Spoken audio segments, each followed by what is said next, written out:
Hello friends, welcome again. Friends, in this video, today we want to discuss Alexander Pope as an important poet of English literature with special reference to his poem Ode on Solitude. Friends, let me give you some idea how we are going to study this poem. First, I'll introduce Alexander Pope as a poet.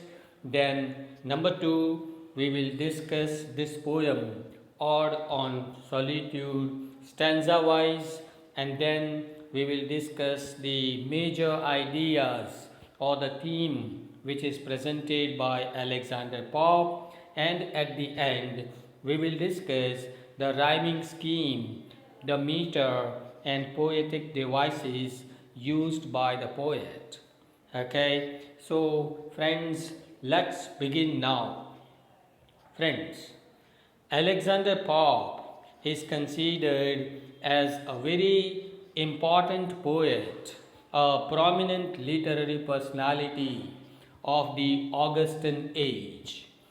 Friends, Augustan age is actually a name given to a period in the history of English literature.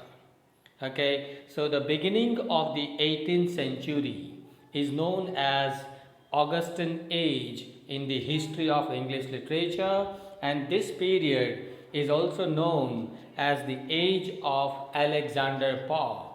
In fact, the historians have given this title to this particular period as the age of Alexander Pope. Why? Because Pope was the most important poet of his age. He, in fact, became the mouthpiece of the age in which he was living. Alexander Pope, who was born in 1688 and died in 1744, he was considered as the greatest poet of his times. Okay, he is mainly recognized by his satirical poems during the 18th century. Pope is also considered as an important critic of English literature, but he is more known as a poet, as a satirist, than as a critic. In all his satirical poetry, mainly Pope has criticized the social evils of his country. His poetry is generally found as full of moral teachings. So Pope comes out as a reformer. He wants to reform the society. He wants to correct the people and their behavior. Okay, so he is considered as a very serious poet of the Augustan age of the 18th century. The most important works written by Alexander Pope are the Rape of the Lock, the Dunciad, the Epistles, his essay on criticism, and his essay on man. These are some of his important works written by Alexander Pope in the beginning of 18th century. Now friends, let me introduce this poem in a few sentences. Friends, Ode on Solitude is a poem written by Pope when he was just 12 years old. You can imagine that a 12-year-old boy has written this poem, but what surprises us most is that the message of this poem is highly mature and very serious. At the age of 12, when he writes this poem Ode on Solitude, and at such a tender age, he displays or he delivers such a serious message to the whole humanity, to the whole society. This in itself is a great achievement of Alexander Pope as a poet. In this poem, Pope has expressed his desire, his wish to lead a very simple life, a quiet life, and a life of loneliness. Friends, solitude, the word solitude means loneliness, okay? And the poet expresses his wish to live a lonely life, a simple life in villages, a quiet life full of peace and happiness, right? And the poet here ignores the importance of some material things which we generally, in today's times, modern man is running after material pleasures. But, this Alexander Pope at the age of 12, he understood the importance of the mental peace, okay, and mental happiness. And that is what is presented by Pope in this poem. This poem actually projects the importance of nature in our life. It also expresses the importance of feeling satisfaction in life. Okay, why? Because friends, happiness comes from where? Happiness comes from mental peace, and mental peace comes from the feeling of satisfaction. So, the feeling of satisfaction, this idea is mainly expressed by the poet in this ode on solitude. So, friends, now, after having introduced the major theme or the idea of this poem, now let's start the discussion of the poem stanza wise. Friends, this whole poem is written in the form of quatrains.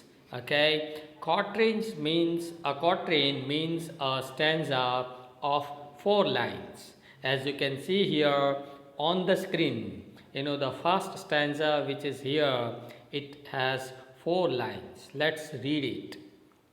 Happy the man whose wish and care of you paternal acres bound, content to breathe his native air in his own ground. Okay, now you mark the rhyming scheme of these 4 lines. The words care and air, they are rhyming, and the words bound and ground, they also are rhyming. So the rhyming scheme of this first stanza is A, B, A, B. Here in this first stanza, the poet wants to say that the man whose wish and care is bound in his paternal acres, okay, he is the happiest man. Here the poet wants to, he prefers to have just a few acres of land. He says that man does not need much land. Okay, he would not like to go anywhere out of his native land. Native land means the place where you are born. Okay, your motherland. He says that no need to go out anywhere. It is always better to live in your own village. He would like to breathe, the poet wants to breathe the air of his ancestral place. He says that I am much satisfied with the place where I was born. It is always better to stay in the forest or in the natural environment or in the villages where you are born. He wants to have a comfortable and self-sufficient life. So according to the poet, as he said in the first stanza, it is always better to live in your native land.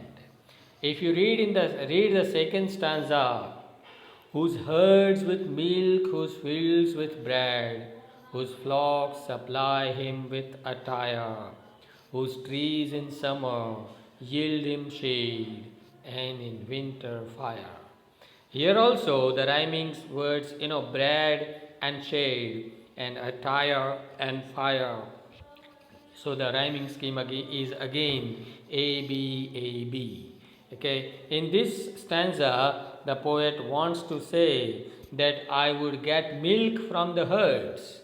If you prefer to live your life in the villages, you will have some cattle, and this cattle, the cows, the buffaloes, they will provide you milk, and you will get food from the fields. Why? Because you have some farms, so you grow some vegetables over there, you get fresh milk and fresh vegetables. You also get your clothing, attire means your clothes, your costumes. Okay, you get wool for clothing from the sheep. You have some sheep with you, some cows and some buffaloes. So this cattle, they provide you with your clothes, they provide you with milk and vegetables and everything. Okay, and that's why he prefers to be under the shadow of trees during the summer and use the wood to make fire during the winter. If it is summer, you don't need an AC room. It is always better to sit under the shadow of the trees. And if it is winter, it is always better to use wood as fire, to beat the winter.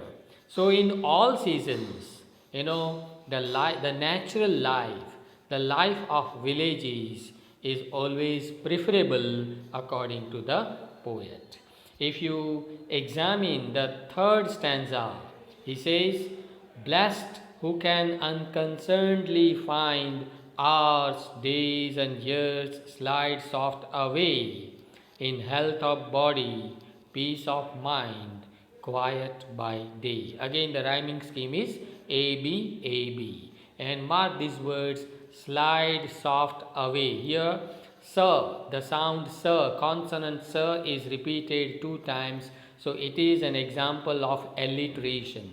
Okay. In this stanza, he wants to say that what is required in our life is not money, is not material pleasures. We don't require a bungalow, a car, or such material things. What is more important in life is good health, peace of mind, and quietness.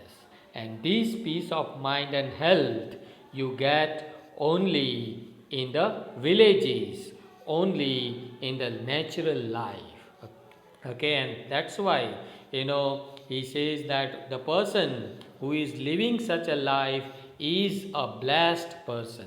Okay, his hours, his days, and his all years slide soft away in health of body and peace of mind. So it is always, the poet wants to say that it is always better to pass our days and our life in the health of body and peace of mind, which you get only in the villages. In stanza number 4, the poet writes like this: sound sleep by night, study and ease, together mixed sweet recreation, and innocence which most does please, with meditation he would spend his days in study and leisure. You mark the words, the first line, sound sleep by night, study and ease. Here again the sound sir, consonant sir, is repeated 3 times in the words sound, sleep and study. So this is also one nice example of a figure of speech called alliteration. Okay, in this stanza the poet wants to say that he would like to spend his days in study and in leisure. Leisure means free time. Okay, you must have marked or observed the life of the metro cities. If you examine the life of the people living in metro cities, they don't have even time to look at their children. They don't have time to pass with their family members. But at the same time, if you observe the life of those who are living in villages, those who are living in their native land, they have enough time for study, enough time for reading the books of their choice. Okay, they have much free time in the villages for meditation and all. Okay, and he wants to live, the poet here wants to say that I want to live a life of innocence and a life of thoughts. He wants to gain pleasure through meditation, okay, remaining in the villages. And the last stanza, stanza number 5, this is very important. He says, thus let me live unseen, unknown, thus unlamented let me die. Still from the world and not a stone, tell me where I lie. Mark the words of the first line of this stanza, unseen and unknown. This is also alliteration. In this last stanza, the poet wants to say that I want to live a life of solitude, a life of loneliness, where he will remain unnoticed and unknown. He doesn't want name and fame.